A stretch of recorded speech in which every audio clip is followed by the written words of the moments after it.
Welcome to the podcast where relationships, confidence, and determination all converge into an amazing, heartfelt experience. This is Speaking from the Heart. Welcome back to episode number 123 of Speaking from the Heart. And yeah, I'm not going to mess around today. I'm not going to even try to make fun of this whole subject matter that we're going to discuss. Because today, although I feel like I might be kidding around sometimes, I'm actually really trying to be serious, and I'm really trying to communicate something of particular importance. And you might be thinking, sure, yeah you are. Let's think about all the times in which you poked fun at all the different subjects that you've covered on this podcast. But I think that you're not really listening to what I've been really sharing, which is some authentic truth to sometimes the conversations that we should be having in this ever-changing world. I often find it interesting that people have struggles of trying to kid around, which I use in air quotes, instead of, am I around? Because don't you ever feel isolated, especially when somebody is trying to make a joke or trying to make fun of a situation, but you're not quite feeling like you're resonating with what they're trying to say? Do you even understand why they were even joking in the first place? Maybe even having the conversation that they're having with you, for that matter. I feel that this kidding around might be even a defense mechanism sometimes for some people to try to poke fun at sometimes a very serious situation that doesn't want to be addressed. And I know that for many of us, those conversations, they can be lighthearted. They should be things that are lighthearted. But for others that might have different brain styles and different ways in which they're trying to process what's around them and might not know exactly what's going on, you might be doing more harm than good. I know that this conversation that I'm about to have with you today on this episode might go off the rails very quickly, and you might be even giving some challenging perspective about what I'm really trying to share. But keep in mind, this is just an opinion of your podcast host. And the fact of the matter is, many of the circumstances that I've been faced in my life, the very own Joshua D. Smith that's speaking to you, come from a variety of different things that have happened in my life that I didn't really find it to be funny. And as a result of people thinking that it's funny, they think that I have to laugh at it, that I really have to pay some sort of homage to what they're trying to do. And if it isn't quite clear what I'm talking about yet, let's put it in this perspective. While somebody might think it's funny to hurt someone with your words and maybe even the things that you do, it's not really funny to somebody else that has faced trauma, depression, even felt a sense of disconnection from somebody else as a result of their actions, the things that they've done. And overall, they might not even feel funny about anything that you're trying to say or even convey in a humorous nature. I can't believe that I have to say that. And probably for some of you that are listening to this, you already know what I'm talking about. You probably understand exactly what that feeling is. But yet, for others, they have no clue, no comprehension. Because the things that they have to experience throughout their life, even the things that they have dealt with, don't even hold a candle to what we're talking about today. So when we're kidding around, you should be really asking them, are you around to even listen to what I have to say? I think this stems from many of the conversations that we should be having so that we avoid conflict, which on this podcast we've mentioned numerous times about my favorite book of all time, The Crucial Conversations for Mastering Dialogue, now in its third edition with the authors of Carrie Patterson, Joseph Grenny, and many others. But I think that book starts to talk about this concept, but doesn't dig deep enough, which is why I want to dig a little bit deeper today on why it's important to acknowledge the other person's feelings. Maybe even touch point with them about why it's important to listen to what they have to say. Or maybe what they're not saying, for that matter. That's right. Here at Your Speaking Voice, we're not just talking about the words that we're using. We're talking about the actions that also tell a story. They also have meaningful connection. Whether it's a good thing or a bad thing, we have to address what is underneath the surface. And I think that the best way that we're ever going to understand how to have that connection, to have that relationship with someone else, is that we have to listen to our conversations and how we're going about them. But we also have to acknowledge the big elephant in the room, somebody else's perspective. I know that dreaded thing in which we actually have to respect what someone else has to say. But if you think about it, we should be listening to that other person's perspective. That brings meaningful value into that pool of shared meaning, especially with what we've talked about with the Crucial Conversations book, of how we're able to contribute to the overall ending of that conversation. It is so important to be able to theorize and understand why it's so important to listen to what that other person has to say. It's very hard to be able to unlock that, especially if you're in a very challenging position in which you have to realize and recognize that the emotions, the feelings, and the thoughts that are swarming around don't easily come to fruition with other people that are dealing with this. They don't know how to articulate the word structure that's involved with it because they've never been approached before on this type of conversation. So when we talk about understanding what other people have to say or what they have to acknowledge as part of the conversation, we have to open up that dialogue. We have to create that safe space to be able to do that. But the emotions that we connect ourselves with, the very thoughts, feelings, and emotions, means that we have to have a resonance. Our spirit has to manifest into connecting with that other person so that we're on equal wavelength. Because if the energy patterns are not even equaling, not even coming close for that matter, to what that other person is feeling, the conversation and everything that goes alongside of it will never happen in the way that you thought imaginable. Sound familiar? We've had many different guests on the show that have talked about energy patterns in buildings and other sort of architectural structures. We've had people that talk about the energy levels that surround us through our childhood, into even the teenage years, into young adults, into even being older adults for that matter.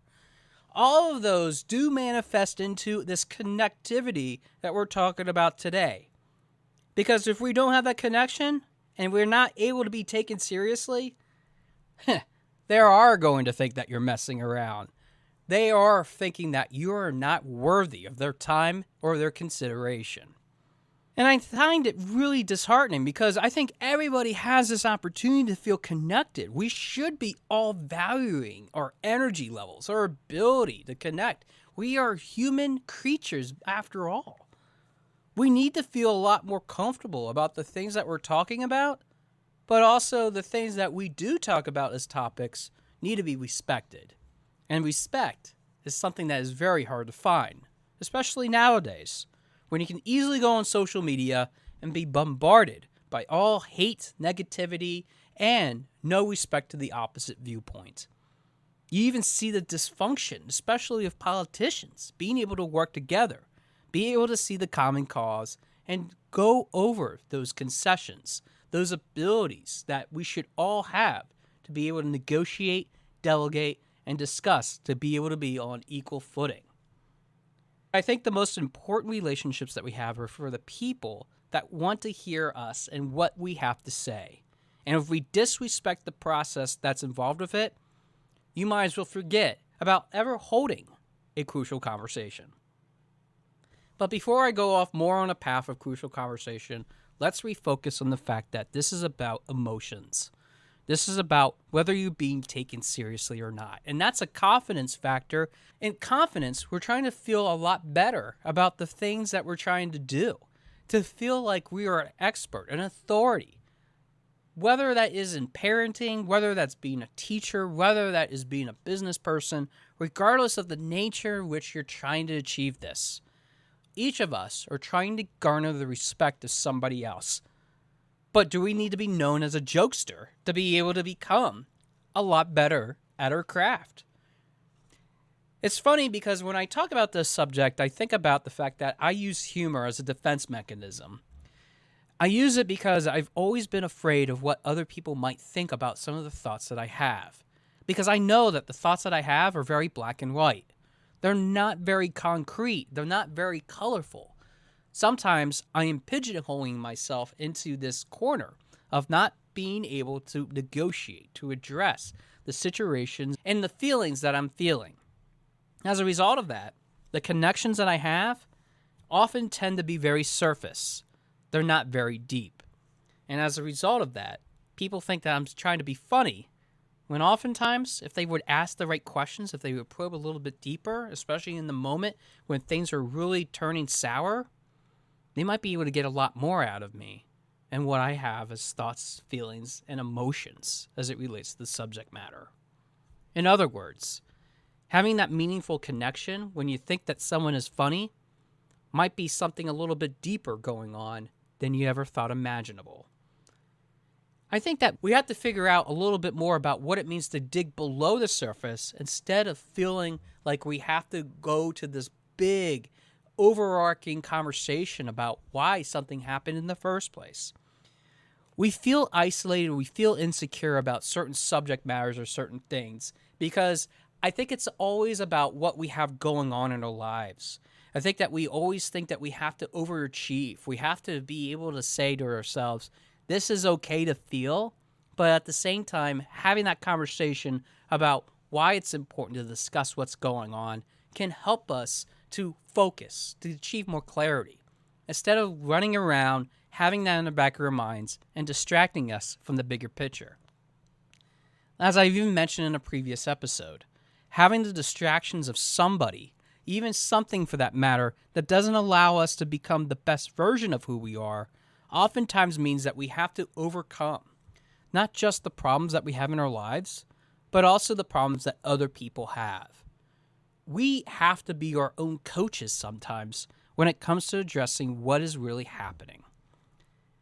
To get to the bottom of it, though, means that we have to stop kidding around and start examining what's really important as to why that person feels the way they do.